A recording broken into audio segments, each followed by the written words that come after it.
My name is Alex Carter, and I'm 33 years old. I'm the co-founder, CEO, and CTO of Lumina Analytics, a fintech startup thriving atop the 45th floor of a sleek Manhattan tower. The city's skyline stretched beyond floor-to-ceiling windows, but I barely noticed it.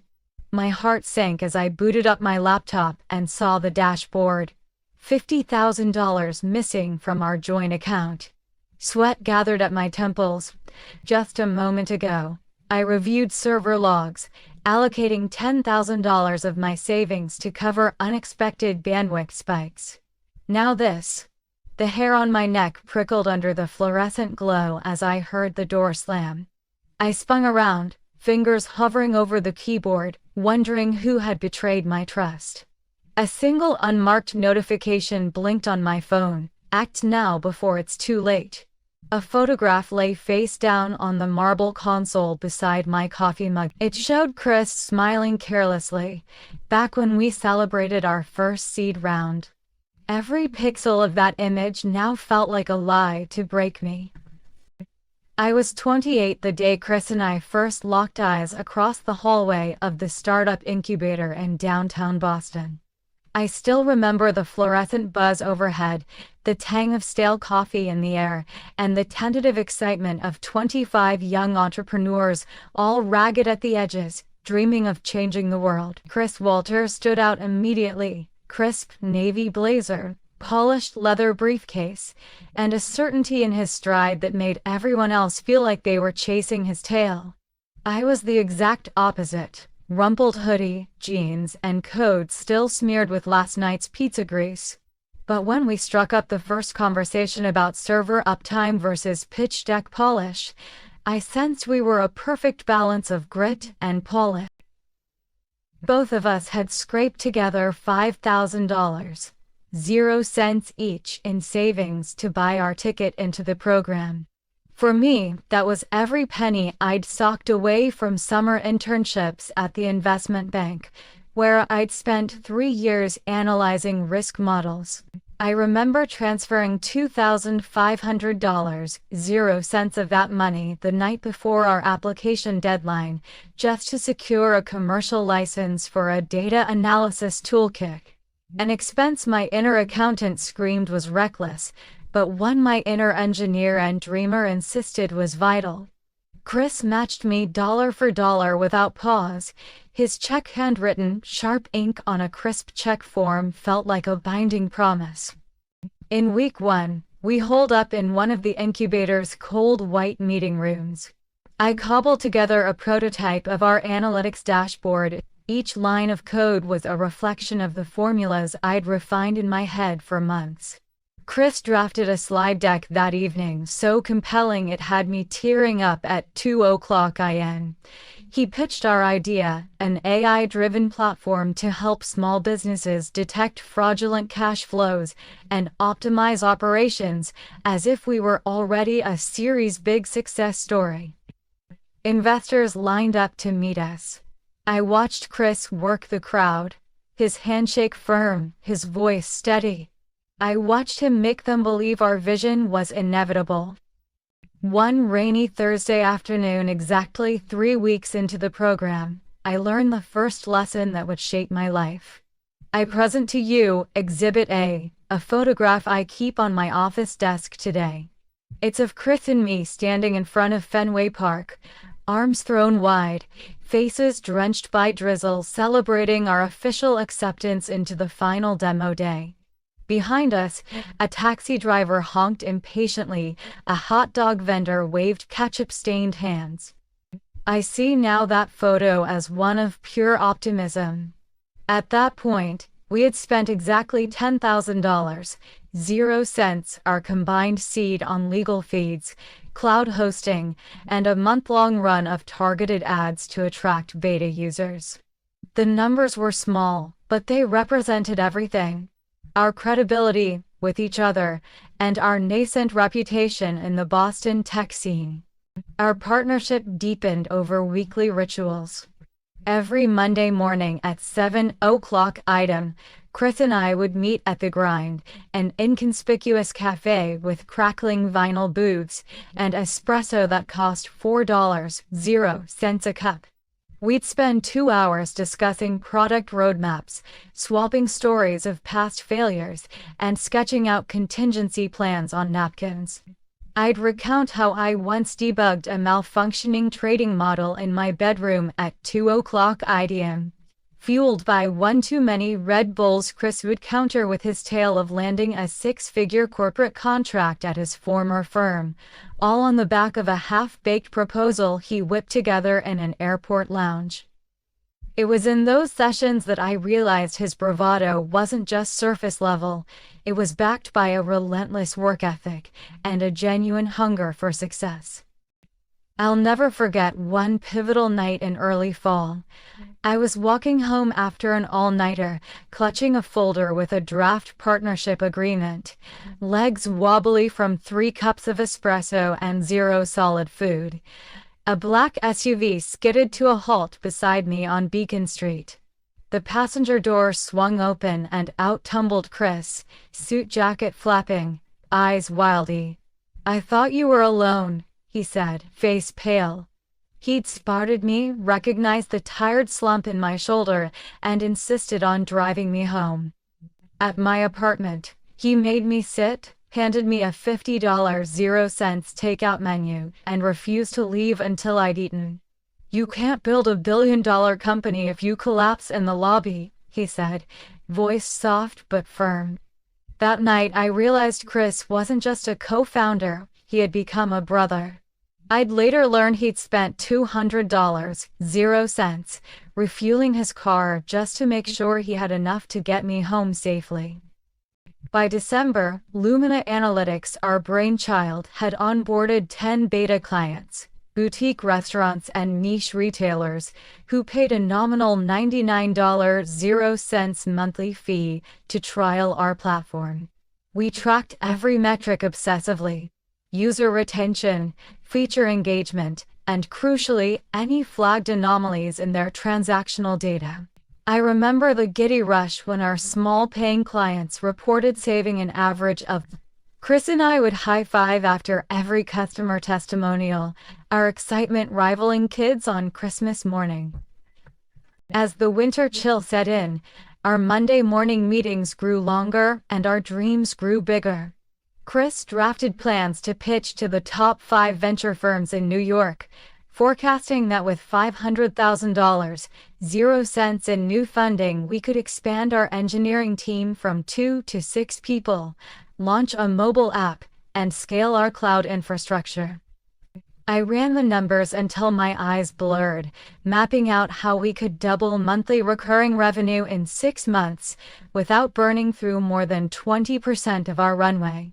Every time we clinked mugs of coffee across the table, it felt like we were forging a shared destiny. Looking back, those early months defined everything that came after. The trust, the late-night camaraderie, the financial risks we took together, and the unspoken pact that neither of us would back down when the going got tough. Chris and I were an unbeatable team, he in tailored suits cutting deals, me in hoodies writing code fitting together like 2 pieces of a complex puzzle. I didn't know it then, but the foundations we built in that incubator hallway, fueled by $2,500.00 software license, $10,000.00 in savings, and countless cups of $4.00 espresso, would eventually face the darkest test of betrayal. But for now, in those beginning days, every line of code and every handshake felt like proof that we were destined for greatness. I remember the exact morning I first noticed something was off. It was a crisp March day, the kind that made Manhattan glow with possibility. I arrived at the office around 7:30 a.m., coffee in hand, ready to dive into the week's priorities. Our small team filtered in behind me. Maria, our lead developer, Dan, product designer, and Sarah, our part-time accountant, lugging her laptop and a stack of printed spreadsheets. I booted my laptop at my standing desk and opened our custom financial dashboard. And that's when I saw it. A line item glowing in red, $15,000, 0 cents in miscellaneous operational expenses. My pulse spiked. We had strict categories for every dollar server cost. Payroll, rent, nothing was ever miscellaneous beyond a few $100s. This was nearly 3% of our monthly burn rate, vanished without explanation. I called Sarah over. She peered at the screen, brow furrowed. I closed out February's books last night, she said. These charges weren't there then. She highlighted 5 identical entries of $3,000, 0 cents each, all labeled consulting services, admin. None of us had approved such payments. Who signed off? I asked, voice tight. No one, Sarah replied. Time stopped at 2:13 a.m. I sank into my chair. We need to figure out if this was a system error or deliberate. I spent the next 2 hours cross-referencing bank statements, our accounting software logs, and internal chat transcripts. Everything lined up except those ghost charges. At 11:05 a.m., I copied in Chris on Slack. Urgent $53.00 misc charges hit our main account. 0 approvals. He responded within 8 minutes. On my way. Chris arrived. Dark suit, calm face. We sat side by side at the conference table, screens open. He scrolled through raw API logs. No record of these entries, he said. It's like someone manually injected them. His jaw tightened.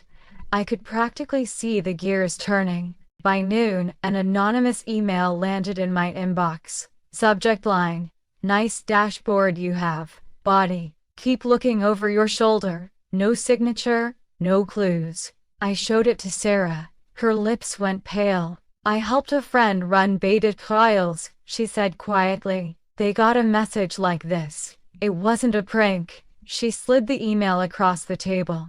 My stomach clenched. What do you suggest? She hesitated, then said. Lock down all financial permissions. Only 2 people, me and you, should be able to create expense entries. I nodded. Do it now. The afternoon blurred. I cleared my calendar and ordered the team to save work locally and avoid non-essential cloud access. Every ping from my laptop felt like a thief's footsteps. At 3:30 p.m., my phone buzzed again, this time a text from an unrecognized number. You're in deep. $15.00 is just the start. My hand shook. I turned to Chris, who looked as unsettled as I felt. This is targeted, he muttered. But who would want to gut us? Determined to trace the source, I moved my laptop to the corner office, set up dual monitors, and lined up spreadsheets, server logs, and the mysterious email thread. I downed a fresh espresso $4.50 at our favorite cafe, and a granola bar. Every muscle in my body pulsed with adrenaline and the cold dread of betrayal. By 11:00 p.m., I noticed a series of failed SSH login attempts in our security logs. Each hit came from a rotating list of foreign IP addresses in Eastern Europe, Southeast Asia, South America, always around 2:00 INR time. My pulse thundered. I messaged Chris. Blocked login attempts matched the time of those bogus charges. He replied within minutes. Locking down SSH keys now. Also contacting RapidGuard. RapidGuard's on-call engineer confirmed around midnight. Someone had probed our architecture for weeks, mapping out our user roles and expense entry endpoints. Looks like an insider attack, she said. They know your system intimately, but are masking through proxies. Weeks. I replayed every weekend I spent patching servers, every midnight I stayed to optimize code. Had I left a back door? Worse, had someone on our team stolen my trust? I alerted Sarah to inspect change logs on the accounting software.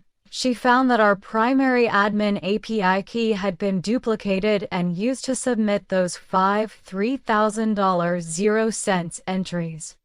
The key had never been shared outside a small group. Her voice trembled when she reported it.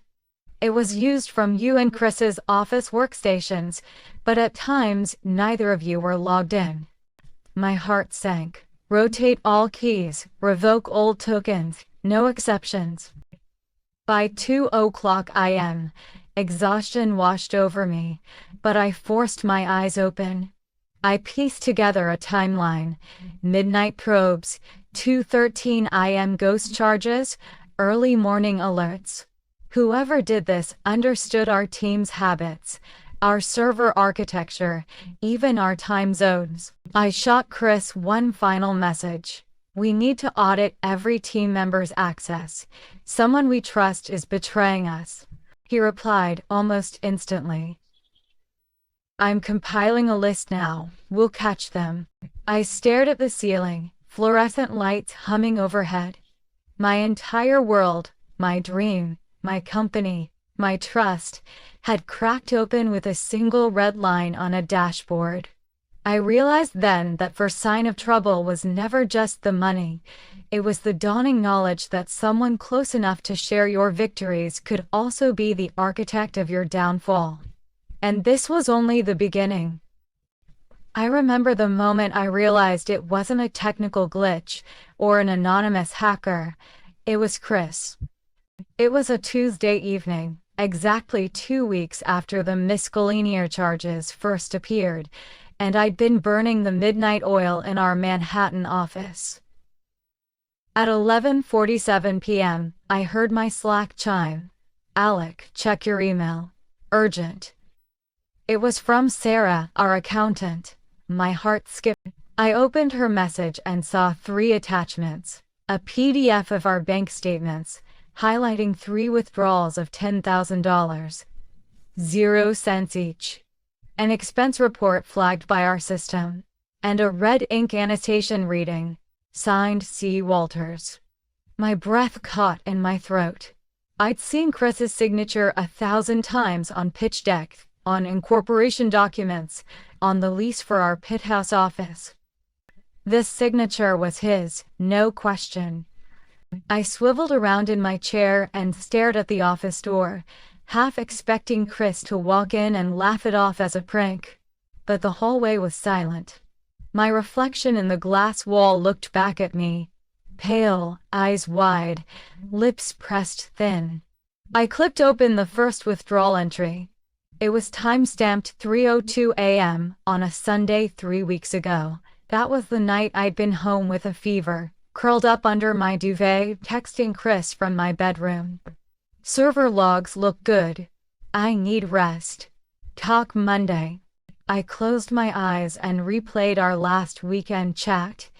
He'd sent me a gif of a dancing dog and written, "Get well soon, boss, we've got this." Meanwhile, he'd emptied $30,000, 0 cents, from our joint account into an offshore entity named RB Holdings. My phone buzzed again, a text from Chris's personal line, blinking on my screen at 11:49 p.m. "Hey man, got time for a call?" I stared at it, my fingers hovered over the screen. By midnight, I forced myself to dial his number. The line rang infinitely before cutting to voicemail. I left a terse message. "Chris saw the withdrawals. Call me immediately." I sat back in my chair, the polished hardwood floor reflecting the city lights behind me.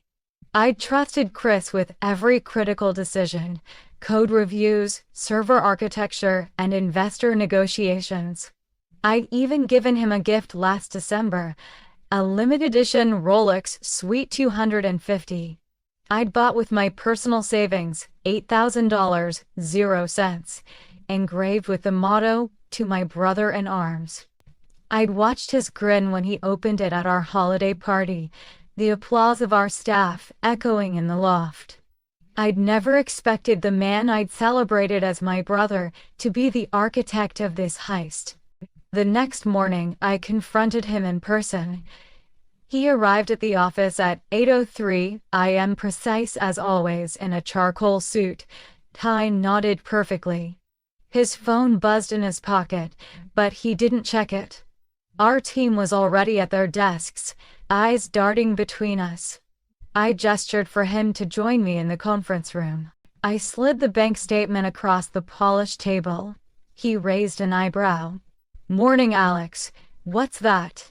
"My personal gifts to RB Holdings," I said evenly. "You transferred $30,000, 0 cents there on March 8th. He leaned forward, fingertips steepled on the table. "That's a consulting intermediary we discussed." I felt a surge of anger. We never approved that, and I certainly didn't sign off. He frowned, as if weighing his words. "The contract's here." He produced a printed document, the same contract I drafted months ago for a potential Japanese partner. The signatures looked familiar. Mine, Chris's, and the partner's. Except when I looked closer, the signature on my line was off.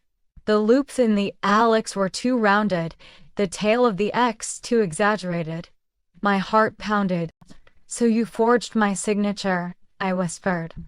Chris stared at the contract, lips pressed tight. "I needed capital. Fast." "Capital," I echoed. "You drained our runway, our payroll funds, to feed your personal shell company?" He stood and began pacing. "You don't understand. They offered me a retention bonus. It was non-negotiable.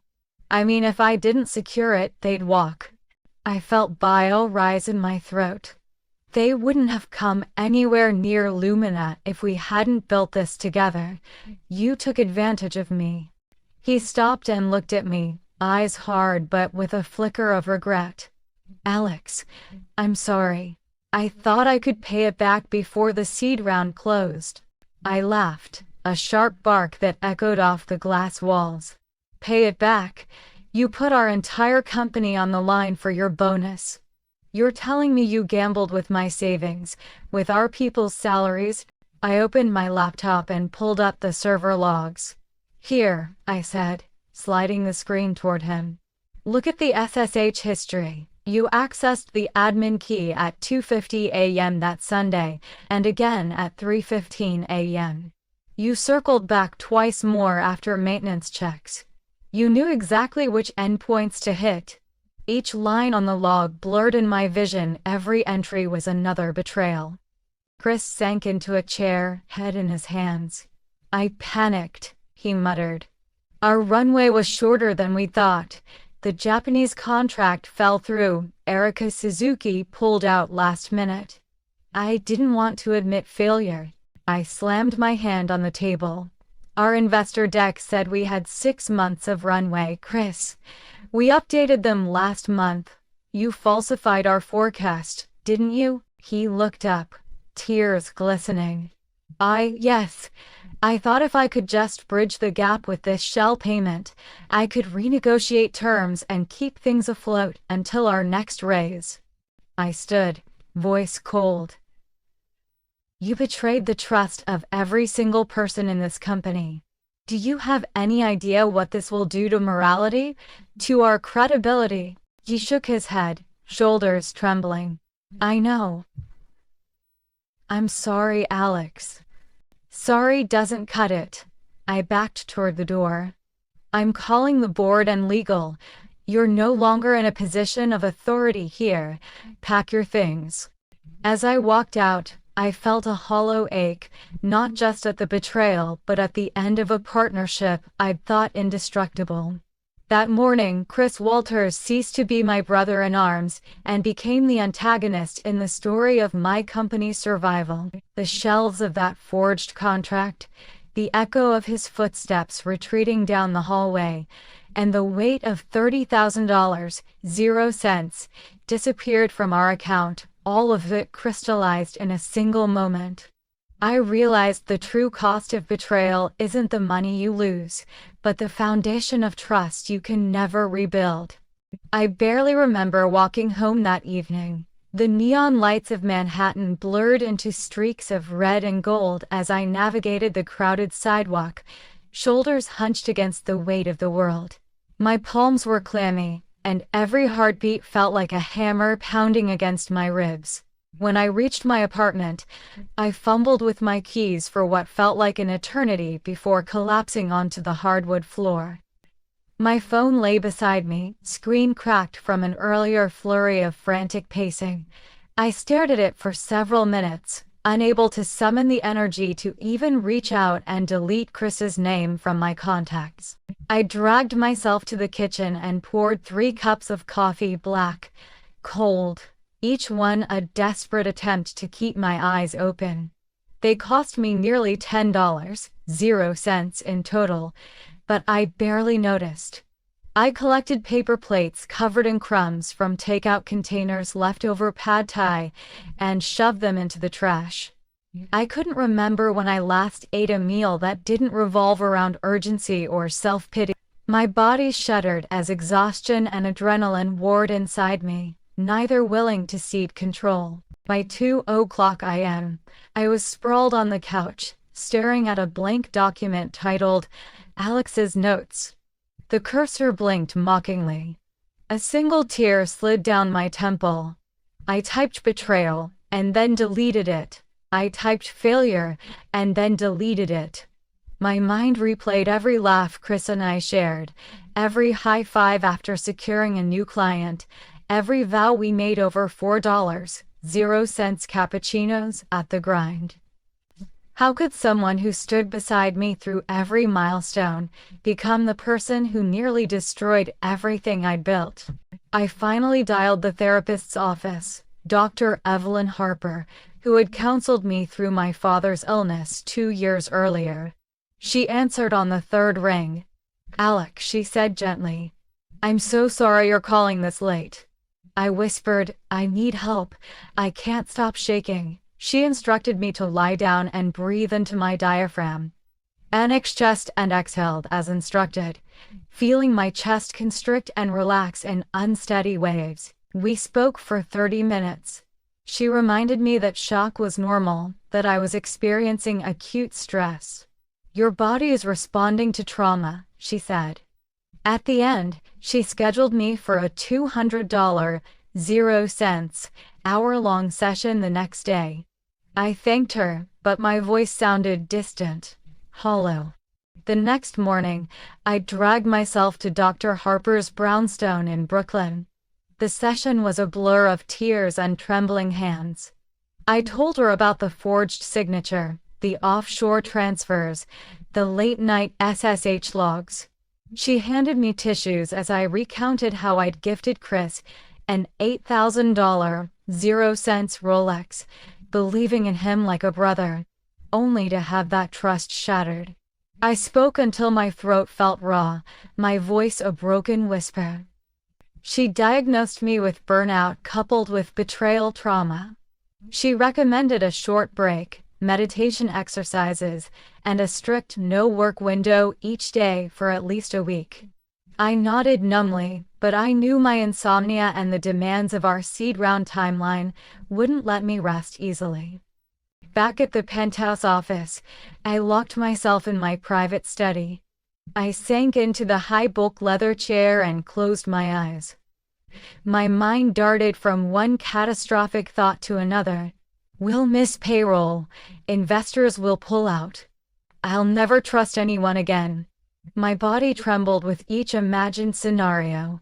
I reached for a foam stress ball, one of the freebies from a venture conference, and squeezed it until my knuckles turned white. The pain grounded me momentarily, a small reminder that I was still here, still alive. 3 days later, I still couldn't bring myself to speak in meetings. When the team asked for updates on the product roadmap, I stammered and pointed them to a shared doc. My assistant, Rebecca, caught my eyes with concern. She offered to take over the call with our beta clients so I could step away. I accepted without hesitation, shutting my office door behind me and curling up on the floor until I drifted into a fitful nap, arms wrapped around my laptop like a lifeline. That night, I lay awake in bed, staring at the glow of my phone screen. Notifications from legal counsel, the board, and our cloud host scrolled past in an endless stream. My thumb hovered over each alert, but I couldn't bring myself to read them. I missed the days when my biggest anxiety was a server crash at 3 o'clock INA. Now, even the memory of those adrenaline spikes seemed preferable to the gnawing emptiness I felt inside. On the fourth day, I forced myself out of bed and walked to Central Park. The morning haze clung to the trees, and joggers passed me by without a glance. I found a quiet bench near the reservoir and sat for an hour, watching sunlight dance on the water's surface. My chest felt slightly less heavy, as if the sun itself was thawing the frost of dread that had settled there. I allowed myself a single thought. That afternoon, I returned to Dr. Harper's office.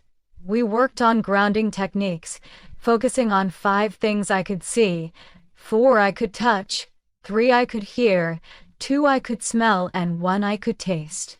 I practiced picking out the grain pattern on her wooden desk, the smooth cooling surface of the ceramic mug holding my peppermint tea, the distant hum of traffic outside. For the first time since the betrayal, I felt a faint sense of solidity beneath my panic. Leaving her office, I realized something crucial. My emotional collapse was not a sign of weakness, but proof that I'd invested my heart and soul into Lumina Analytics. My vulnerability was a testament to how deeply I'd believed in my vision and in the people I trusted.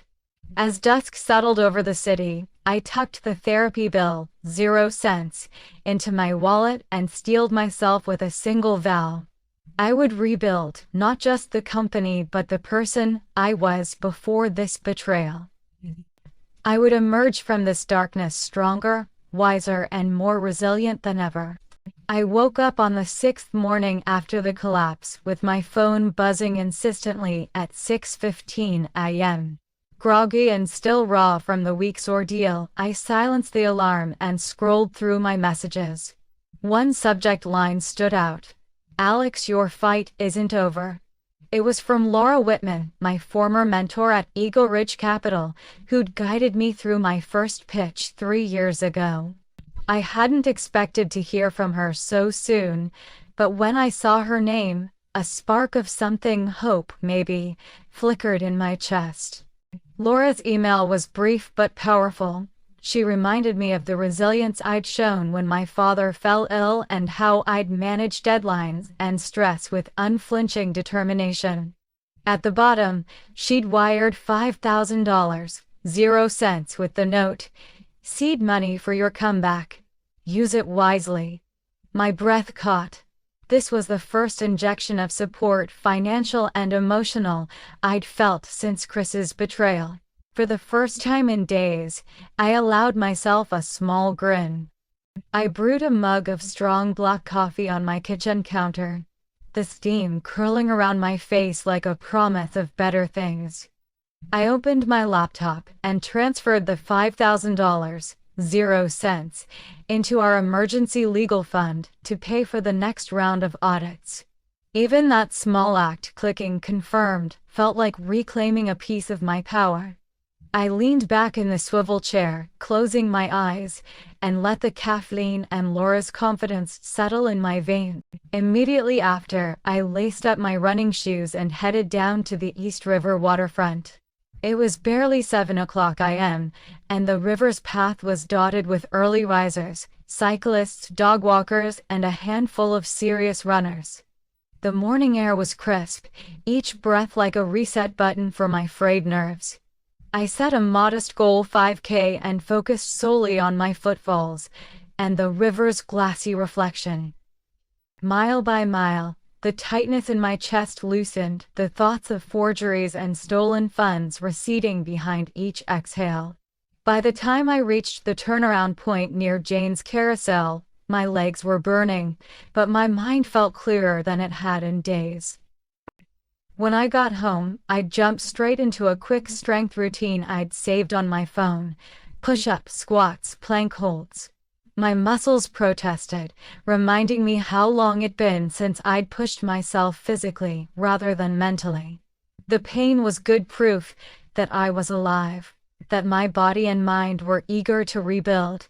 I showered, feeling lighter than I had since the betrayal first hit. By 9 o'clock La Guillaume, I was back at my penthouse office, energized by coffee and endorphins. I called an all-hands video meeting and opened with honesty. Team, last week was a low point for all of us, but today marks day one of our recovery. I laid out the plan. Re-audit every financial process, lock down our cloud infrastructure with a second security review funded by Laura's $5.00 and implement daily stand-ups to rebuild transparency. I saw nods on the grid of faces, Maria, Dan, Sarah, and Rebecca, each reflecting relief and renewed trust. Their willingness to rally after the crisis reminded me why I'd started this journey in the first place. Over the next 2 days, I worked closely with Sarah to reconcile accounts line by line, while Maria and Dan fortified our codebase. I checked in on them frequently, trading terse emails for supportive messages. Great catch on that dependency issue, Maria. We've got your back. Each moment of collaboration became a brick in the foundation of our recovery. Late on day 3, I sat down with my legal counsel and mapped out the framework to involve law enforcement in Chris's case, financed partly by Laura's fund.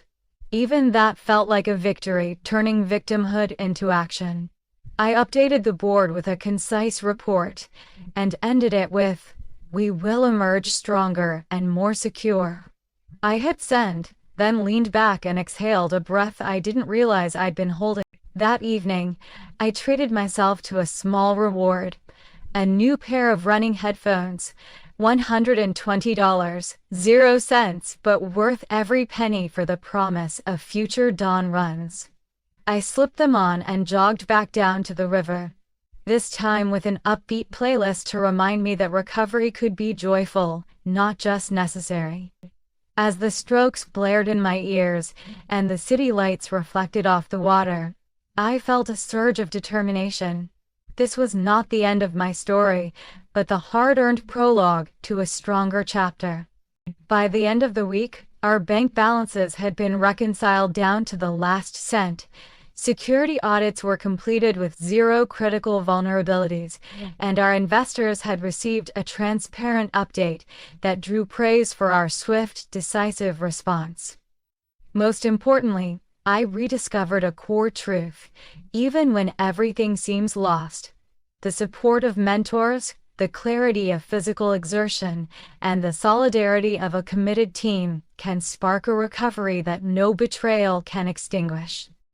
I woke up before dawn on Tuesday, heart pounding as though I'd just crossed a finish line at 5K pace.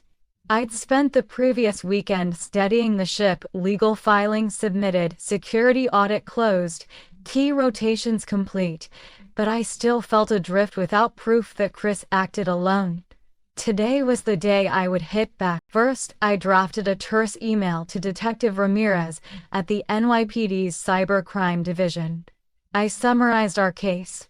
$30,000, 0 cents siphoned by forged signature.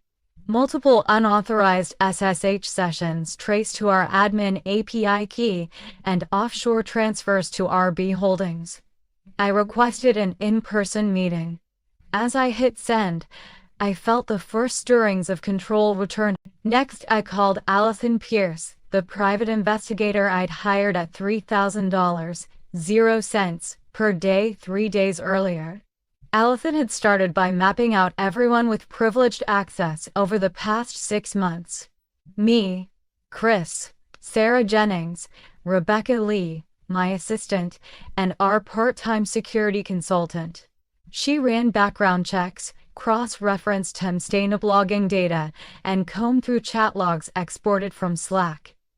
She reported that only Chris's credentials matched the exact times those ghost entries appeared.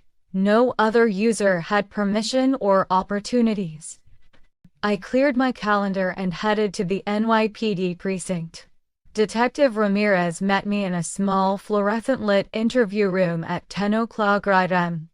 I slid our evidence folder across the metal table, hard copies of forged contracts, printouts of SSH logs labeled in red, and bank statements highlighting the three $10,000 0 cents withdrawals.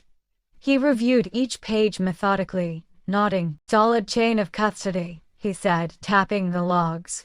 "We'll start a formal investigation and secure a warrant to retrieve Chris's emails and devices.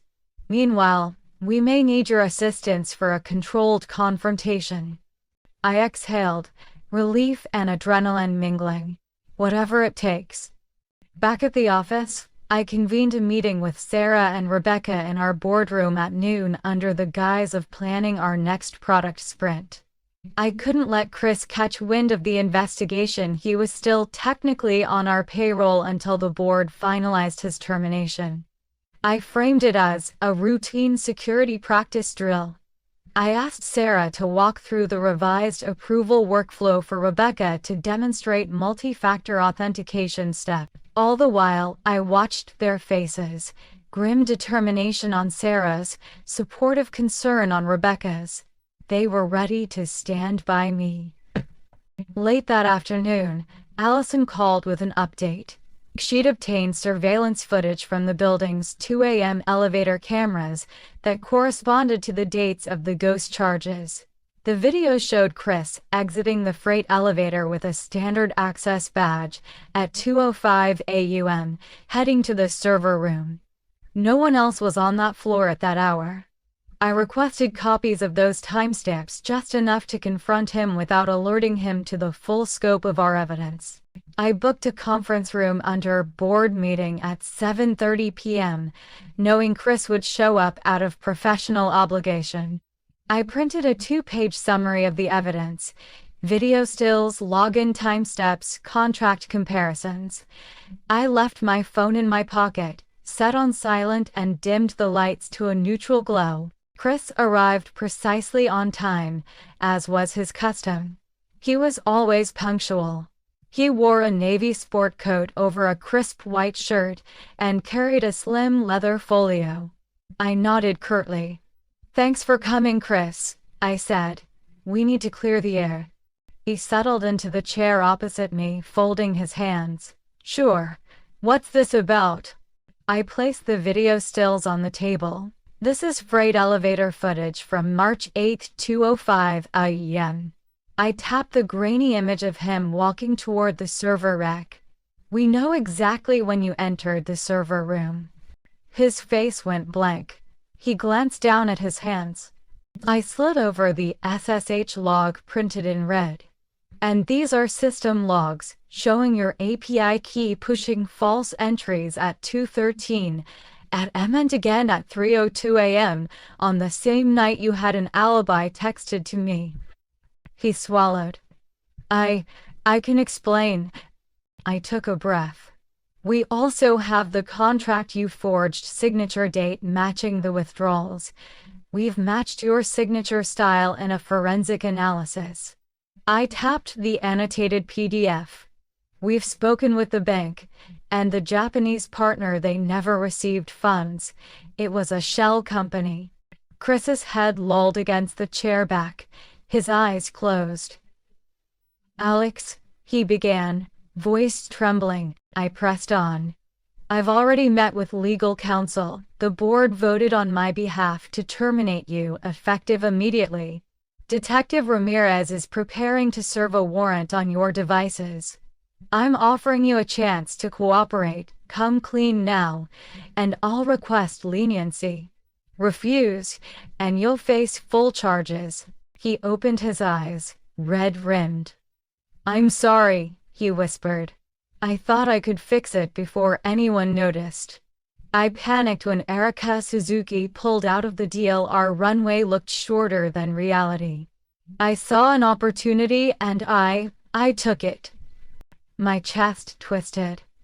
"You gambled with every person in this company, our employees, our clients, our investors. Do you realize that? Tears rolled down his cheeks. Yes, I know. I'm sorry, Alex. I will cooperate.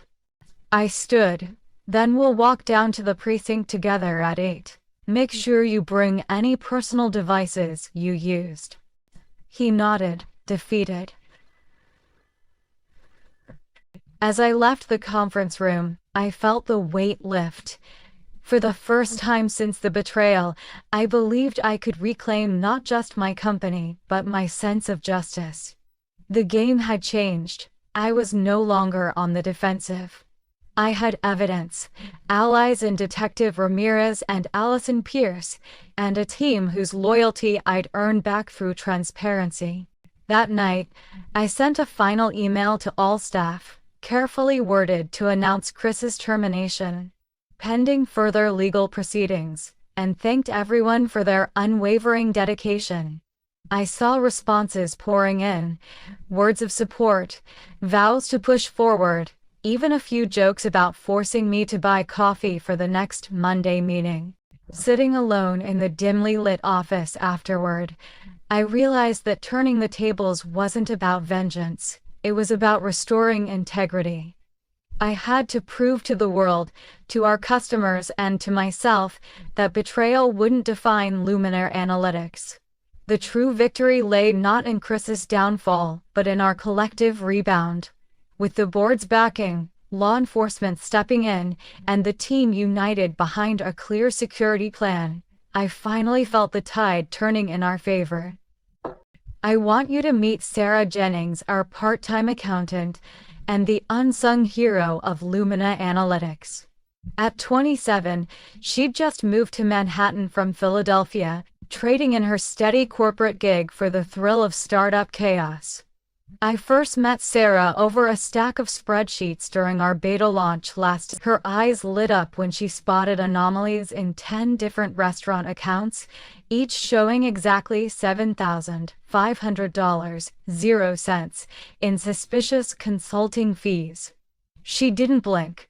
Instead, she quietly exported the data and tucked a backup copy onto a hidden USB drive before anyone else noticed. By the time I discovered those ghost charges, Sarah had already locked down the backup and emailed me a redacted summary.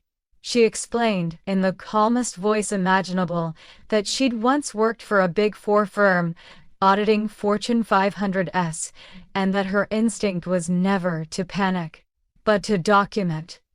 I remember her leaning back in her chair, sipping her $4.25 latte and saying, "If someone's moving money without approval, we'll need more than hope to catch them." I realized then, she wasn't just counting cents. She was safeguarding every ounce of trust we'd built. Behind that professional poise, Sarah carried her own story. She'd left home at 22 with $3,000.00 saved from summer internships, determined to prove she could thrive on her own. Nights after our hackathon sessions, I'd find her on the roof of our penthouse office, notebook in hand. Shay told me once, eyes reflecting the Skylong consultancy, she told me once, she'd been quietly funding evening classes in forensic accounting tuition, already costing her $2,200.00 so she could build a business that preempted fraud rather than just audited it. When the betrayal hit us, Sarah was the first to volunteer for 24-hour rotations monitoring our accounts. She even bought an extra SSD, $150.00 out of pocket to mirror our primary financial database. In team meetings, while my voice cracked and hands shook, hers remained steady. "We'll rebuild every entry from scratch, one transaction at a time," she'd say. And she did, reconciling over 12,000 line items in under 3 days, all while coaching me through breathing exercises. 6 months later, as Lumina Analytics closed its Series A at $2,500,000.00, Sarah stood beside me on the stage. In her speech, she reminded everyone that behind every algorithm and line of code, it's people's diligence and integrity that truly secure a company's future. I've seen her turn figures into stories of resilience, and I'd trust those stories with my life and my bank account any day. I watched as Chris was escorted from the polished marble lobby, his hands cuffed, and his title reduced to a single line on the NYPD incident report: suspected embezzlement and forgery. Our board wasted no time. That afternoon, they issued an official statement. Effective immediately, Christopher Walters was removed from all executive roles, barred from company property, and suspended pending legal proceedings. The same release disclosed that a forensic audit had uncovered additional unreported transfers totaling $7,500.00, and dozens of falsified vendor invoices for equipment that had never arrived, meticulously disguised in our accounting software. What cut deeper than the stolen money was the betrayal itself. Late-night brainstorming sessions, road trip pitches, mutual promises over $4.00 lattes at the grind. All of those shared victories now felt poisoned.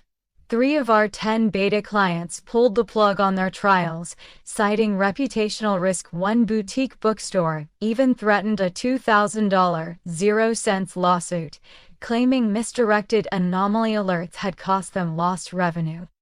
Rumors swirled that Chris planned to flee the country. When detectives searched his Soho loft, they found several forged passports and a cache of $40,000 in cash, hidden beneath a loose floorboard enough to vanish without a trace. Meanwhile, Chris issued a public apology blaming mounting personal debts and a collapsed Japanese contract. The New York Post headlined, "Entrepreneur explains embezzlement, I panicked." But no apology could mend the trust he shattered. Online forums disassembled every word of his statement, faulting alibis, shifting blame, glaring omissions. Industry watchdogs pronounced his actions a cautionary tale of unchecked ambition. As the district attorney formally charged him with felony theft, forgery, and identity fraud crimes that carried up to 25 years in prison, the courtroom became a theater of consequence. On the first day of his arraignment, journalists crowded the gallery. I took the stand and recounted the exact timestamps of his midnight SSH logins, the fraudulent invoices he'd submitted. He sat in the defendant's box, pallid, eyes flicking toward me, and I realized the man I once called brother was now a criminal in the dock. Public sentiment rapidly shifted from outrage to relief when Lumina Analytics released a comprehensive white paper detailing every corrective measure we'd implemented. Dual approval workflows, enhanced multi-factor authentication, and an independent third-party security audit, funded by an emergency seed infusion. Industry leaders praised our transparency, and within 6 weeks, new clients lined up. Reassured by our candor and fortified systems, Chris' trial lasted 2 weeks.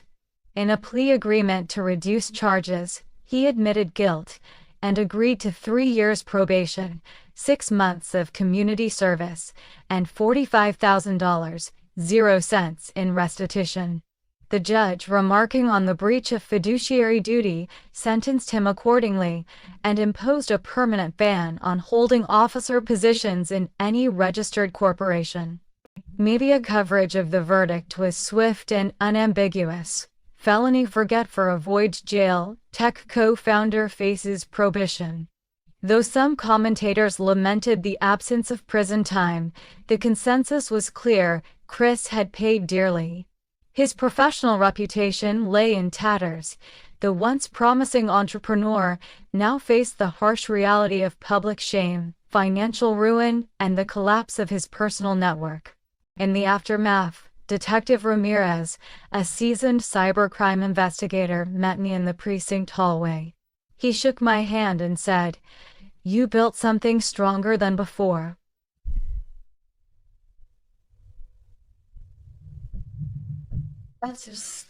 Chris de Gourmet had been painful and public, but it had forged a more resilient organization and a leader who refused to be defined by betrayal.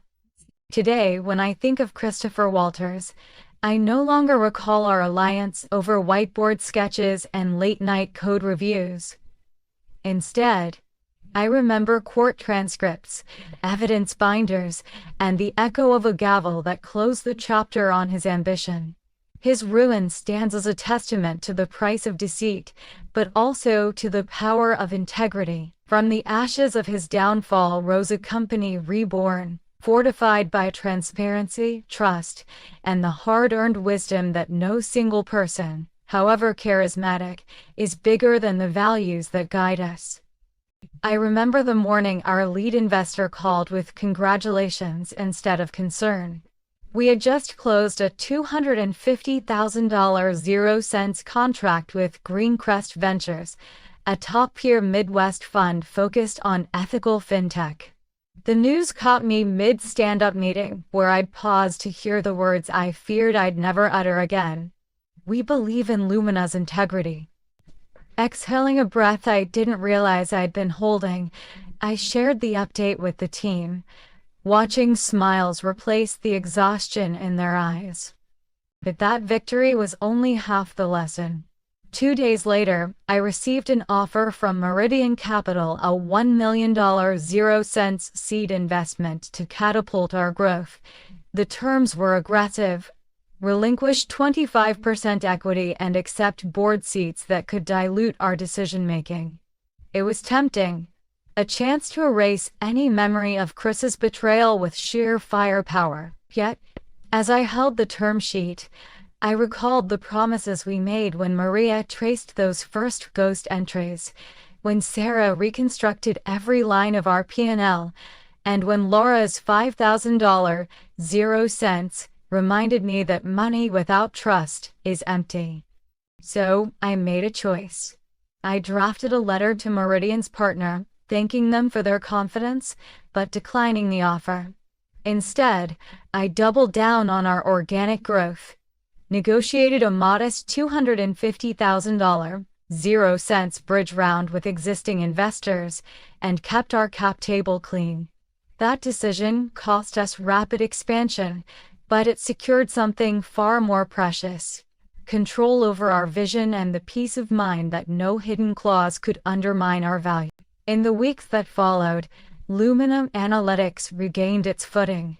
We rolled out feature enhancements, we'd shelved real-time anomaly alerts, customizable audit trails, and a mobile dashboard that clients could access on the go. Our monthly recurring revenue climbed to $75,000, 0 cents, and we hired 2 additional engineers at an average salary of $85,000, 0 cents each, without giving away governance. I spoke at FinTech Boston, sharing our story candidly, how a $30,000 0-cent embezzlement nearly broke us, yet also crystallized our values. The audience's applause felt like vindication not just for me, but for every honest entrepreneur facing similar tests. Looking back, I see that our resolution was never just a financial rebound, it was a moral victory. I tightened our bylaws to require dual signatures on any expense over $1,000, 0 cents. Instituted quarterly ethics training funded by our legal reserve, and established a transparent client portal that surfaced high-risk transactions in real time. We transformed trauma into policy, ensuring no hidden line item would ever catch us off guard again. The final lesson I carry is this: success in business is built on 2 currencies, capital and character. You can recover from lost dollars, but restoring damaged trust can take years if it's possible at all. I chose to preserve our character, even at the expense of faster growth, and in doing so, I reaffirmed why I launched Lumina Analytics in the first place: to empower organizations with integrity-driven insights. Today, as I review our quarterly report, I see $2,100,000, 0 cents in annual recurring revenue, 0 audit flags, and a team whose loyalty runs deeper than any contract. We didn't just survive betrayal, we embedded the lessons into our DNA. And that, I believe, is the ultimate resolution, a reminder that the true measure of achievement is not how high you can climb, but how firmly you stand when the ground beneath you trembles.